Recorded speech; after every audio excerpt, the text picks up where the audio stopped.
Hello everybody. I'm happy to host Ittai Herrmann here today that will talk about spectral sensing in crops, precision agriculture, and phenotyping. Is there anyone here that would like English? Would prefer English? Yeah, English is better. Okay, good. Thank you. Then, so Ittai, the stage is yours. Okay. Good morning, everybody. I hope this is a bit strange for me. It's the first seminar that I'm doing on Zoom. So that's it these days. So it's on one hand, it's nice because you can stand and stay at home or do whatever you want. But on the other hand, it's hard to see the faces, but I'll do my best. So that's it for now. What my request is, if it's okay, if there is a question which is important and which will affect the understanding of what's going on, please do not hesitate and unmute yourself and ask it. But if it's a general question, please wait to the end, if it makes sense. If you write on the chat and stuff, I probably won't see it. So this is, I think it's important to mention. Few words. My name is Ittai. I'm working in the Hebrew University of Jerusalem, like you, and we are sitting in the Faculty of Agriculture, which is in a different city called Rehovot, somewhere down there on the way to Tel Aviv. I'm in the Plant Science Department, which is part of the Faculty of Agriculture. We have also soil and water, we have veterinary, we have plant pathology and other stuff. And I'm what's called like the black sheep of the Institute of Plant Science, because I'm not with a background of plants, I'm with background of geography and remote sensing. But these days it's important, and this issue is getting to many agricultural faculties all over the world.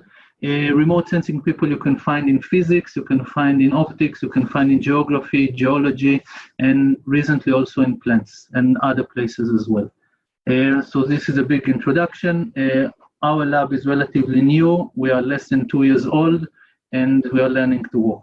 And I would like, and after all of this, I appreciate the opportunity to present here by Elad Granot and for Matan Gavish that made this connection.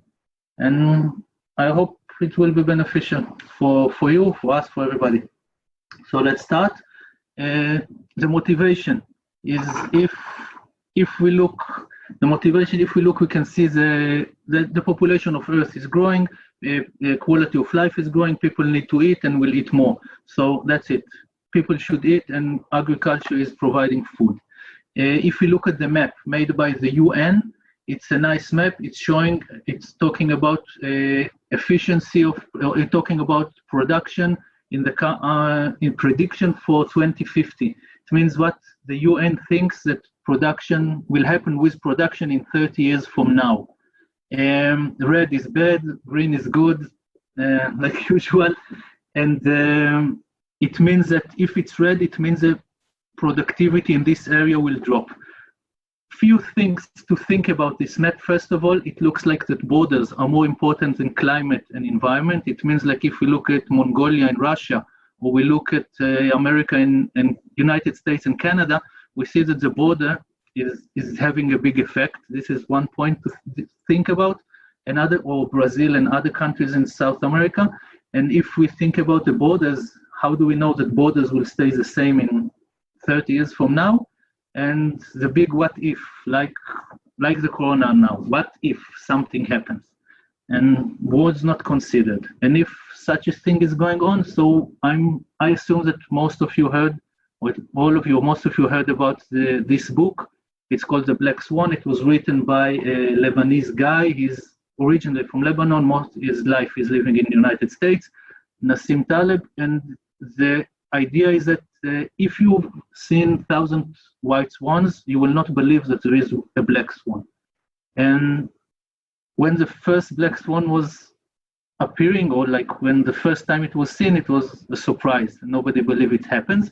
And the idea is to call event that is surprising a black swan event. For example, it's how it's defined by him. It's unpredictable, outlier, it's extreme impact, and when you look back, you say, we should have thought about that one. He's doing economics, he's doing all kind of Wall Street stuff, and he's writing books, a few of them. If we look at the Black Swan event, I think everybody thinks that the famous one now is the Corona thing. It's hard to say that it wasn't predictable because there are papers talking about it from 2007, 2015, and others. But for most of us, it was surprising, and it has a very big effect on our lives.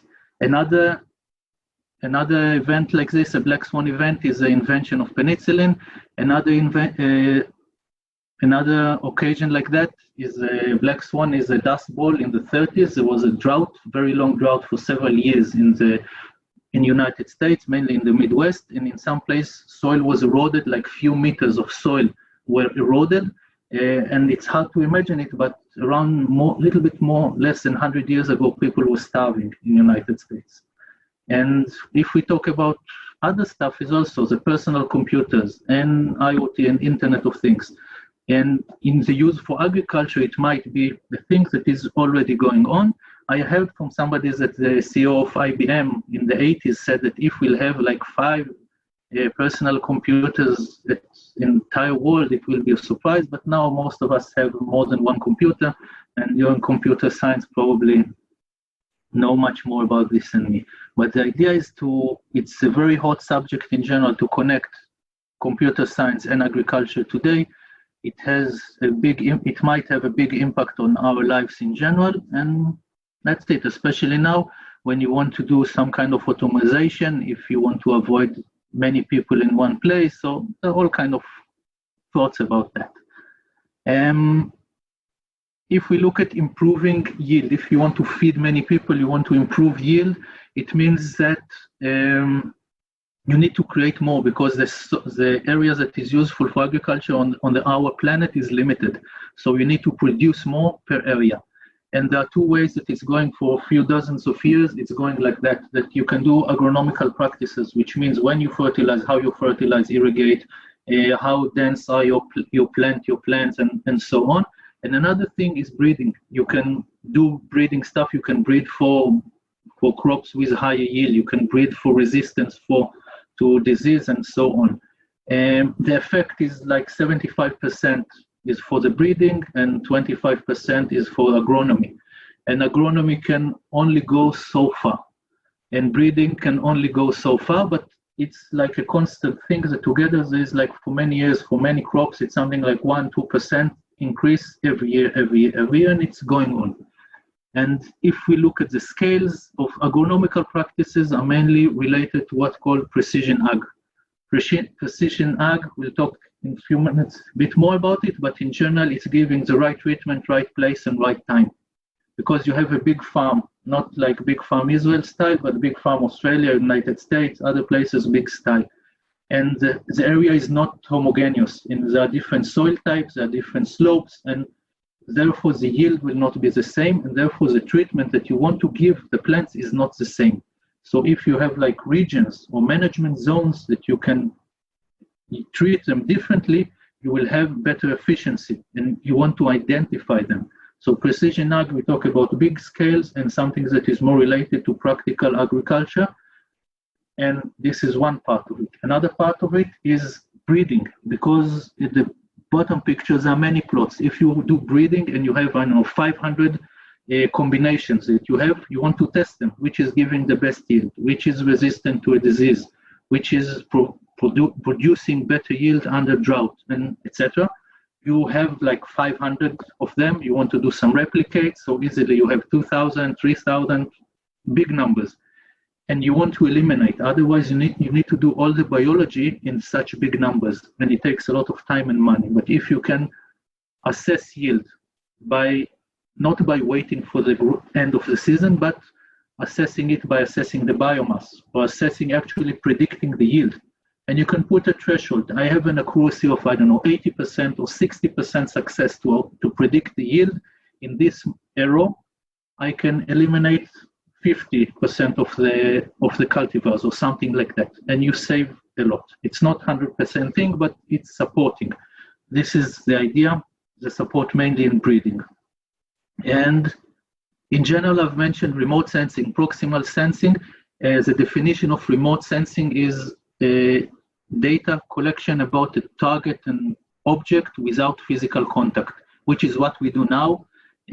When you're reading a paper, when you're watching TV, as long as you don't touch it, this is the idea of remote sensing, and there are many ways to do it. You can do it with thermal data, you can do it with radar, you can do it with LiDAR, you can do it with all kind of sensing devices, and you can do it what I'm focusing mainly, which is spectral, which means light reflected from the target. The regions that we are usually working is 400 nanometers to 2500 nanometers, and it's mainly reflectance.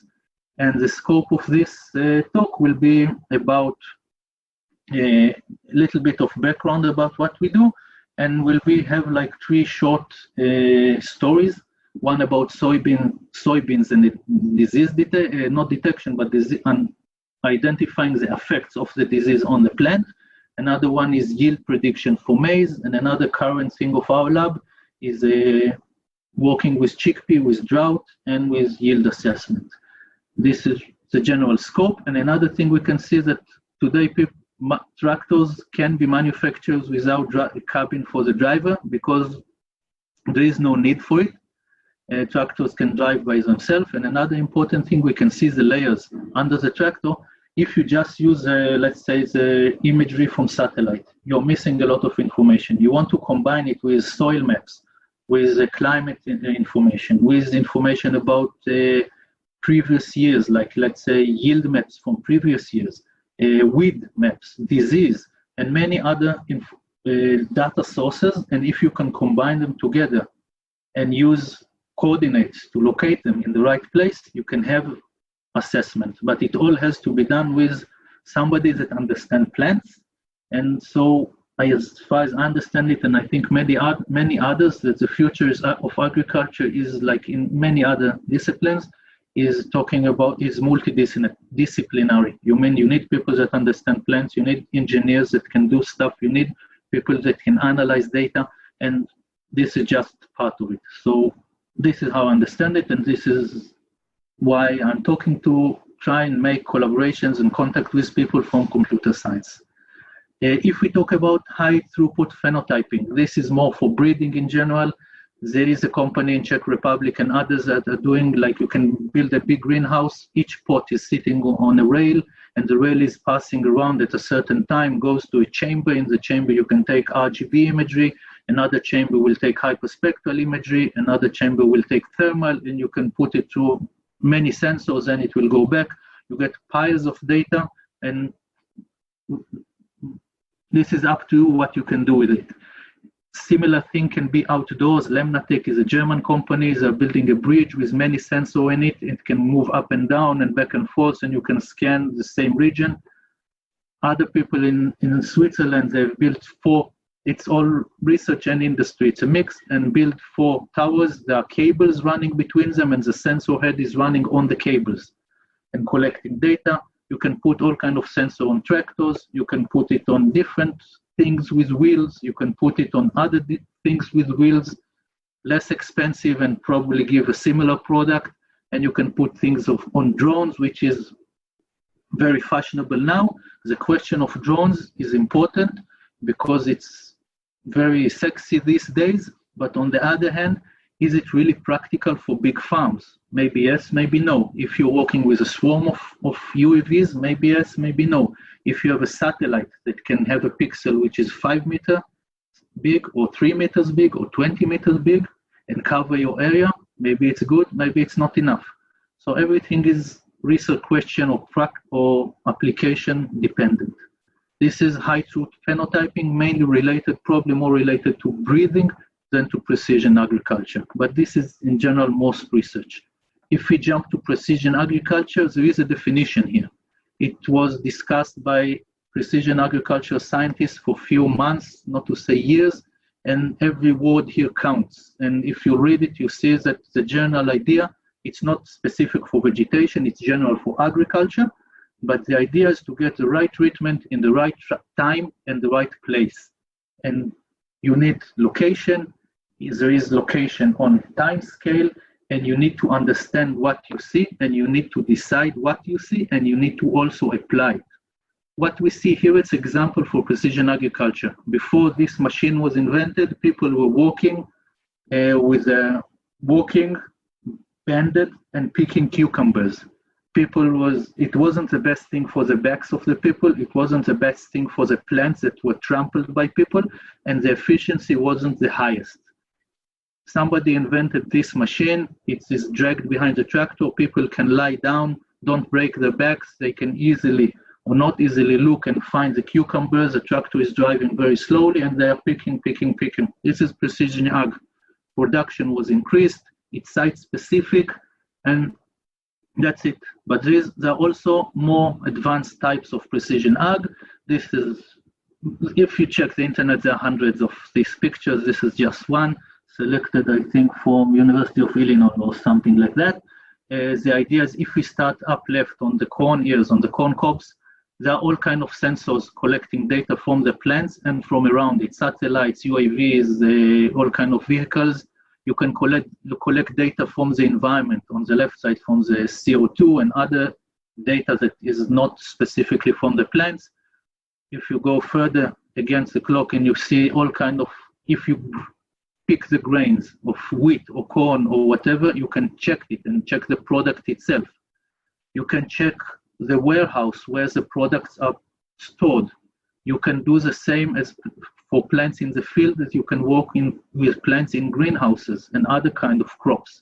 And you can do all the things with animals. Each of these 6 circles is IoT and Wi-Fi and put it to big computers and everything on the cloud that saves everything. And everything is on the cloud, and then you can analyze piles and piles and piles of data. And if you check the web, you can find correlation between the number of car accidents in the United States and the amount of lemons imported from Mexico. And you can get, for the years of the late 90s, you can get more than 97% correlation between car accidents and imported lemons. So, but not only correlations or all kind of machine learning ideas, it has to be together with understanding of what's going on of the plant or other things. This is important to mention, I think. And the machine learning or deep learning, all kind of buzzwords, are very important for analyzing big amounts of data. I don't need to say it, I just want to make sure that it's understood that people from ag understand this and know this. If you want to do something for us, for our lab, we want to collect data and we need to do it, to learn how to do it good, and I think that we're doing it good. We need to analyze data and we do it in our methods, and we look forward for more advanced methods of doing it. And then you have conclusions. This is for breeding. You have a relatively small area, you collect information from whatever devices you do, you analyze it, and that's it. Before analyzing this, pre-processing and more, but you get conclusions. If you want to jump to precision ag, it means that you need to do something spatially, because you have to give it coordinates in the big farm. So first thing is Special Decision Support System, DSS it's usually called, Decision Support Systems. First of all, you need to decide what you want to do, to identify if this plant needs more water than the other one. If an almond tree needs a little bit more fertilization than 3 trees away down the line. And the last thing in this chain of events is to actually apply it. Because let's say that you found that this tree needs, 5% more nitrogen. Can you do it? And this is another part of engineering. So, and if we can do it, if it has some economical impact, does it worth it? So these are the big questions in general. And this is it. And if we have a research question, how to answer it? There are 3 main resolutions if we talk about agriculture, about what we do in remote sensing. If we talk about remote sensing, there are 3 main resolutions. First of all is the spatial one. The pixels can be, or just field of view can be very, very small, less than 1 millimeter. If we look through a microscope on a leaf, it's still remote sensing, or some people will call it proximal. And the pixels can be 30 meters or 500 kilometers or any size. If you look at spectral, you can have one band, you cannot have less than this, or you can have more, thousands and more, a lot of different wavelengths or energy channels or wave bands or whatever named by many other people and disciplines, which can be, I can measure every second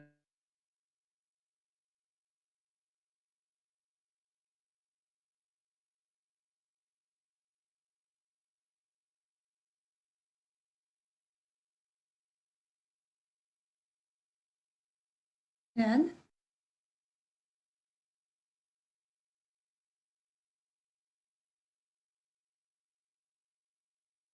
itself, and also measuring the skies above, and you can see the data is collected under clouds, which is not as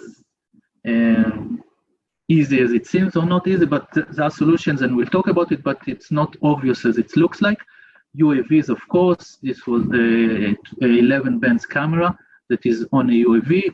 It belongs to Professor Anon Carnielli. This is for my post, and the tractor is from a post period in United States in Madison. There is also an airplane of NASA that has a spectrometer on it that scans from 400 to 2500 nanometers. It costs a little bit more than $1.5 million.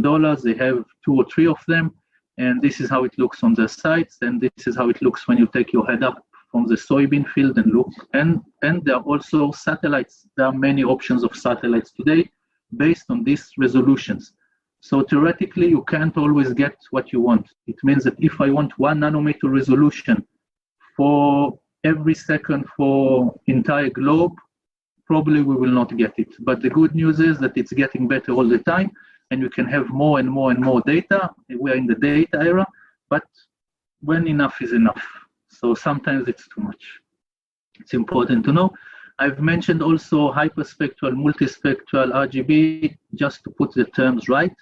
On the x-axis, it's wavelengths. On the y-axis, it's relative reflectance. It's percentage of reflectance. And if we have RGB, we have 3 points. We don't know what's going on in between. If we have multispectral, we have more points. We still don't know what's between. Hyperspectral, you have many points, and we know much more about what, but we still don't know what goes on between the points, but we have a better resolution. This little peak, this little peak we see here is effect of fluorescence of the plants, and Europe is going to send a satellite to look for it. They've done a lot of ground level studies and UAV studies, and they're going to send a satellite to work on that. So there are a lot of things going on in this region. If we looked at the spectral curve of reflectance of vegetation, this is a general thing. On the x-axis, we can see the wavelengths.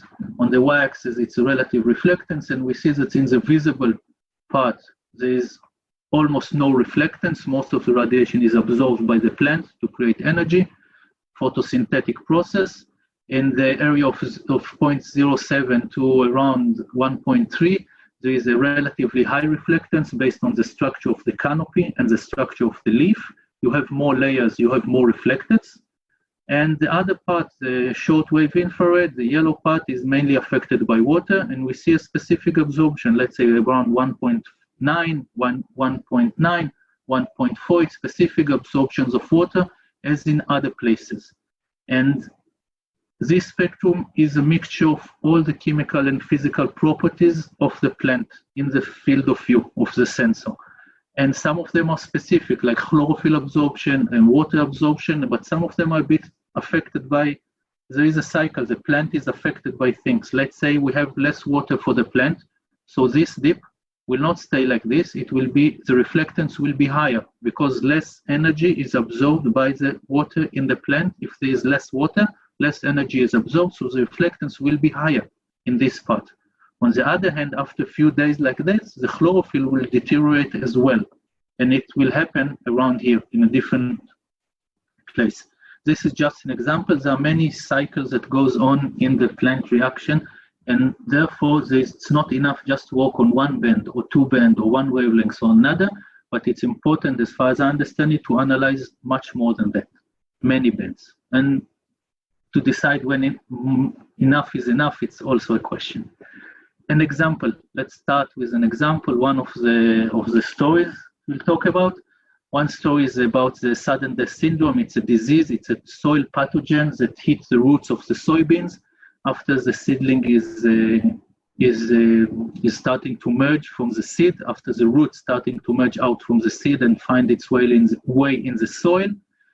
The pathogen attached to it and stays on it and establishes itself on it and start blocking the water pipes that takes the water up. If the environmental conditions are right, the leaf will be damaged, less water, and the toxins will be sent up the plant. And in the worst cases, it can happen in something like a week since the symptoms have started until you have a plant with no leaf. It means zero yield for this plant. If you have a lot of them in the field, you have damage. And in some cases, it can be that there are no symptoms at all. The plant will just reduce a little bit of yield, but you will see nothing in the leaf. And then the pathogen will establish itself in the field, and you will have bigger and bigger areas in the field that have this pathogen.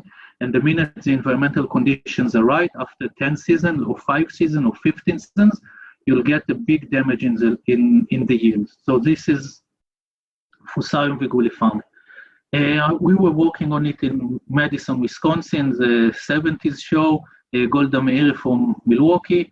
The city is Madison. We've been working in 2 stations, farms in Arlington, Hancock. The time for growing soybeans is summer.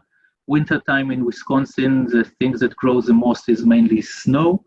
And this is it, the device on the tractor, the box, the white box. We can see it open down here. There are sensors inside. The idea is there are 2 spectrometers inside. Each spectrometer gets 2 fibers, one from above and one facing up, one facing down.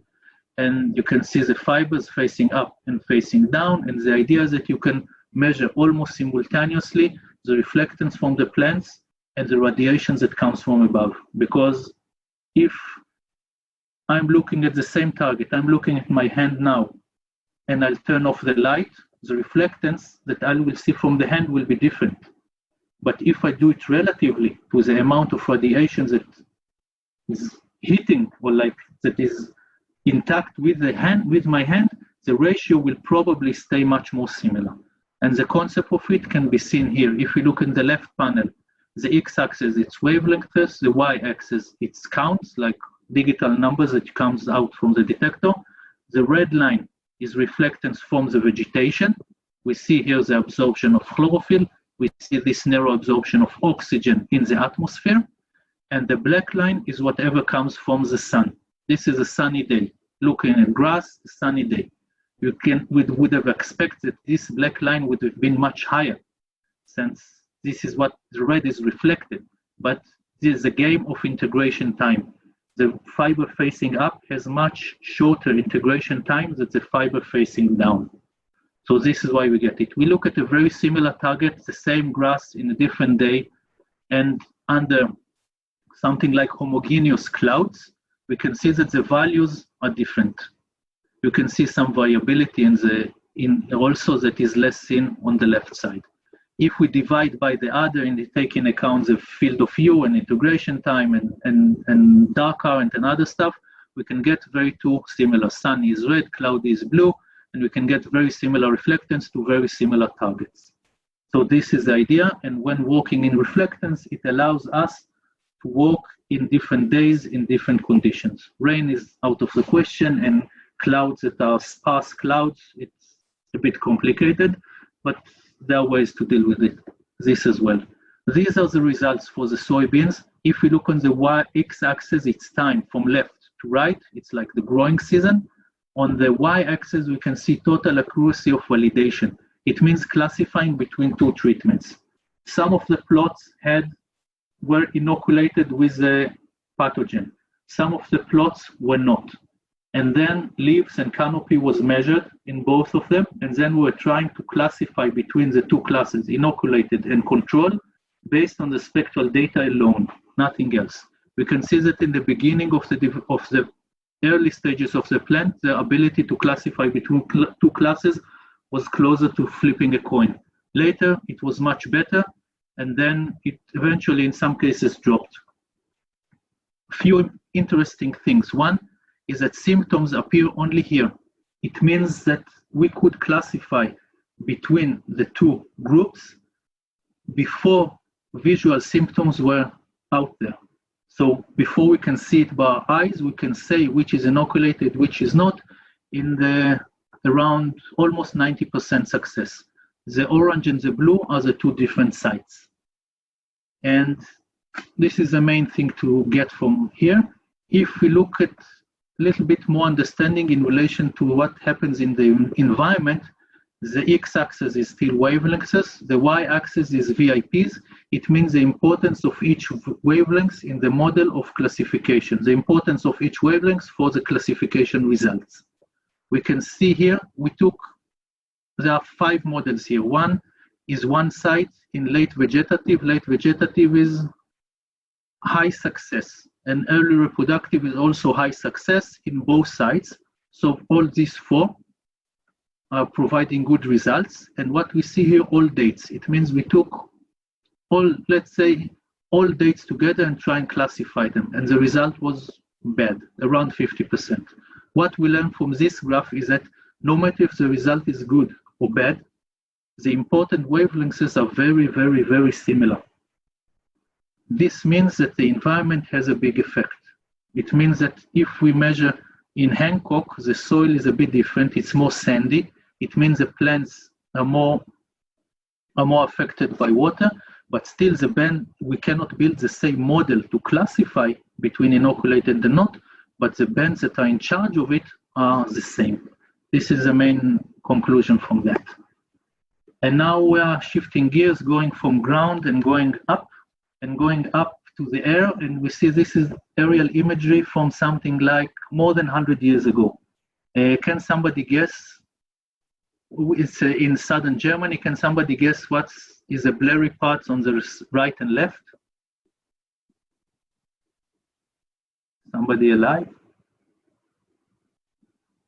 Clouds. Clouds, well, good guess, but it's not. Any other guess? Let's say it's the pilot. The pilot is this guy. It's a pilot. It was cameras with timers, and what we see here are the wings flapping in. It was probably not easy to synchronize the flapping of the wings and the timer of the camera. And this was intelligence in those days, probably. This is airborne. Today, there are a little bit more advanced machines. This is like a hyperspectral line scanner. You can fly it. It scans a line every time. Line from the spatial domain, but from the spectral domain, you have the whole depth. Each layer is a different color, and eventually, like a line scanner in any Xerox machine, you scan a line after line after line, and you build the image. As you fly longer, you'll get more lines, and that's it. And each ground, like land cover, like forest or water or soil, will have a different spectral signature.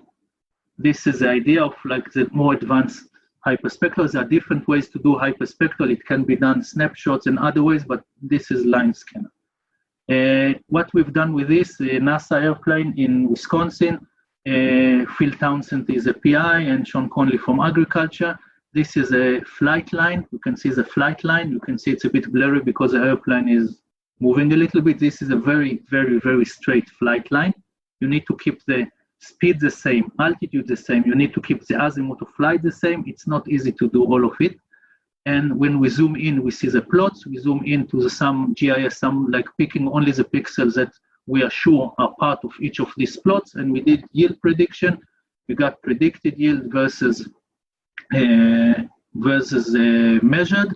And we have a nice R square for us and the error here. And it's all iteration of 100 times. And you get like that the ability to predict soybean yield at this development stage, which is very late, is in most cases less than 10% error, which is nice. This is just to show. It wasn't published. It's a nice, just in the drawer somewhere. If we go back to Israel, this is also from a postdoc. We used the UAV camera from Ben Gurion University and Evogen, it's a company, and we've been working on yield assessment in maize. This is an experiment in each block, in each block of the blue or the brown blocks with different irrigation types. There are 20 cultivars, and we try and work with them on ground level and UAV. And the results from the UAV were yield assessment were a little bit higher. The error was not the best, and we could also assess leaf area index.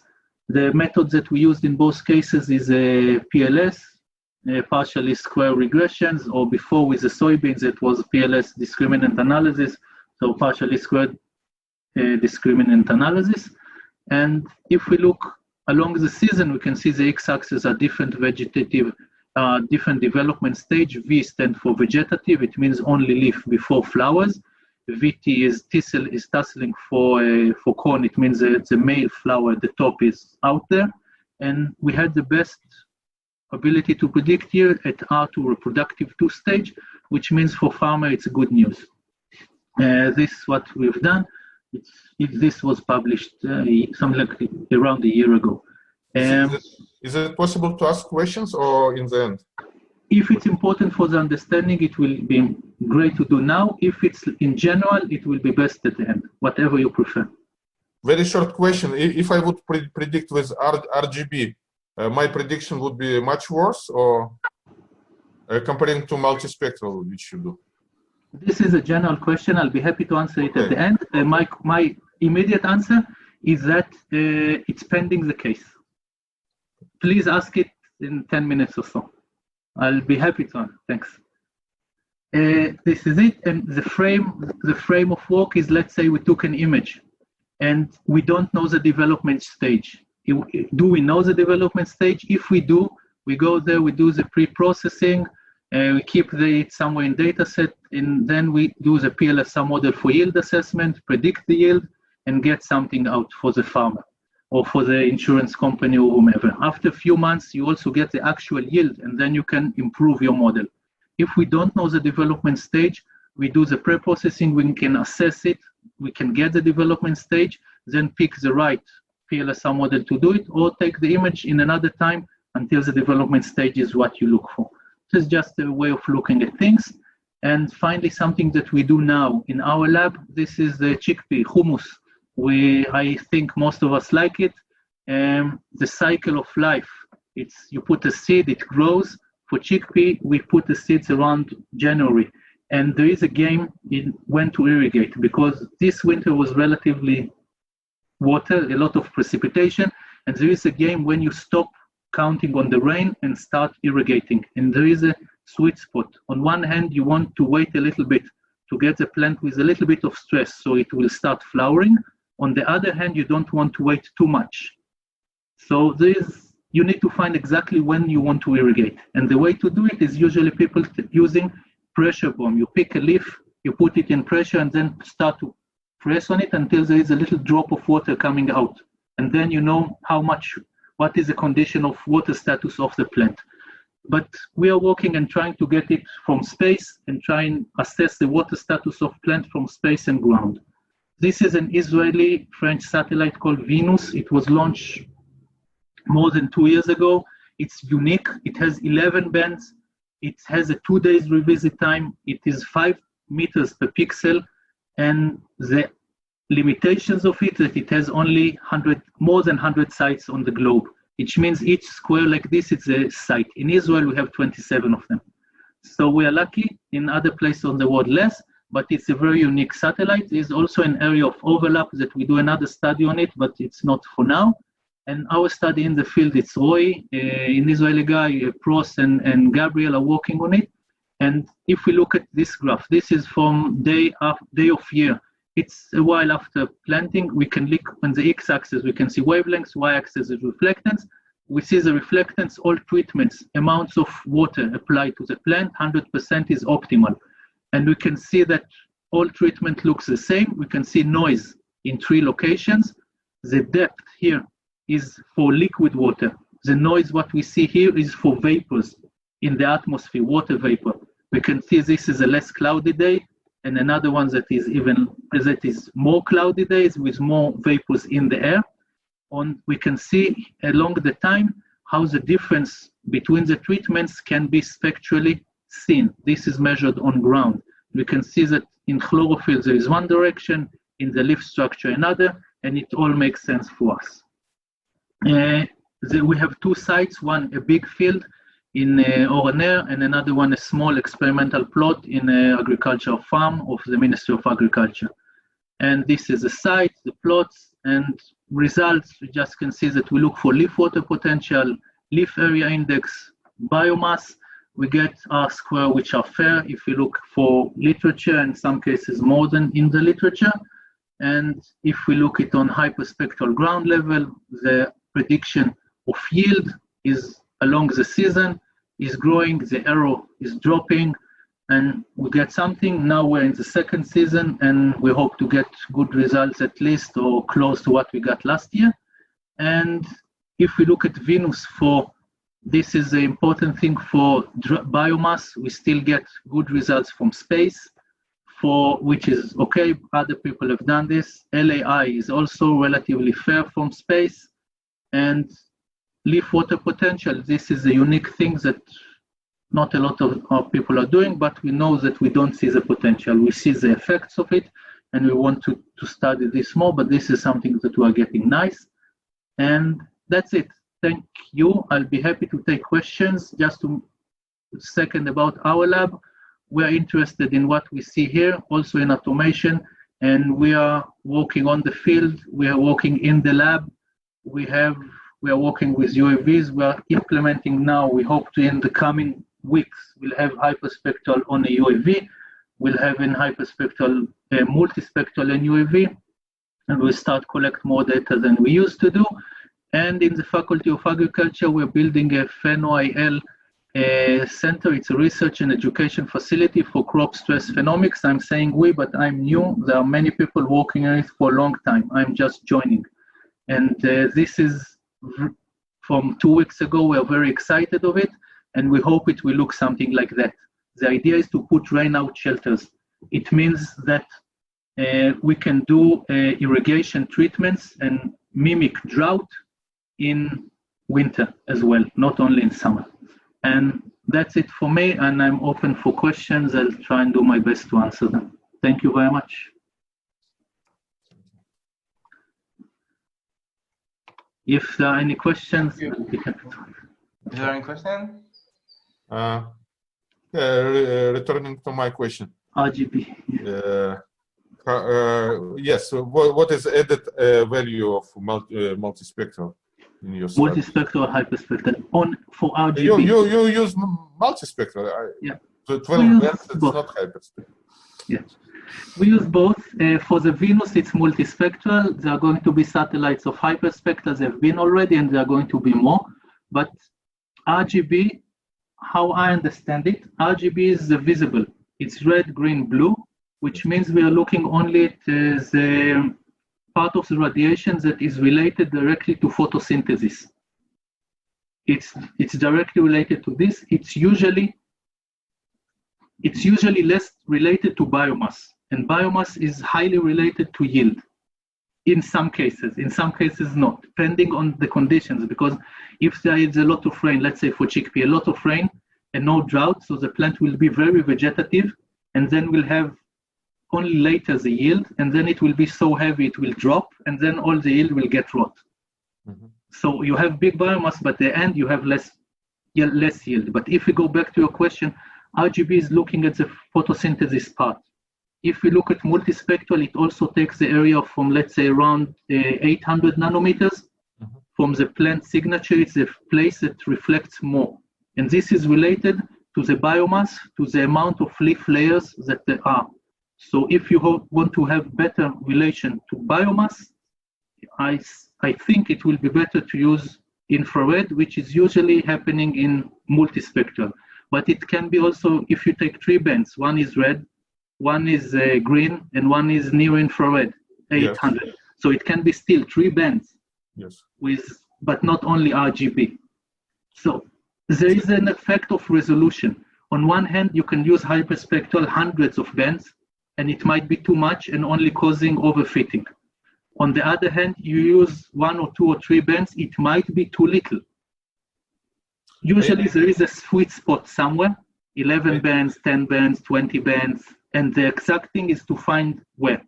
And this where and why will be changing per region on Earth, and it will be changing for crop, and maybe even for cultivars in crop. I want to stress with your data, actually you are able to do this virtual experiments. Yes, if you have multispectral data, you can imitate RGB and see whether computer methods are able to recover prediction much better, much worse. It's very interesting. If we have hyperspectral, we can always reduce. Yes, and yes. If we have an imagery, my question was you didn't try it yet. We are working now on a paper that doing like spectral reduction, spectral resolution reduction for weed detection. People are doing it like optimization. It's an optimization question, as far as I understand it.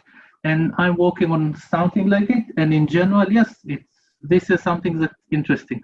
Yeah, no doubt about it. Thank you. Thank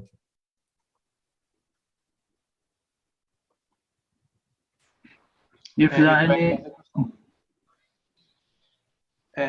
if there are no more questions, so I want to thank you, Ittai, for joining us and to give your talk, and we'll see you next week. Thank you. Be healthy, be happy. Thanks. Thank you. Yeah, well.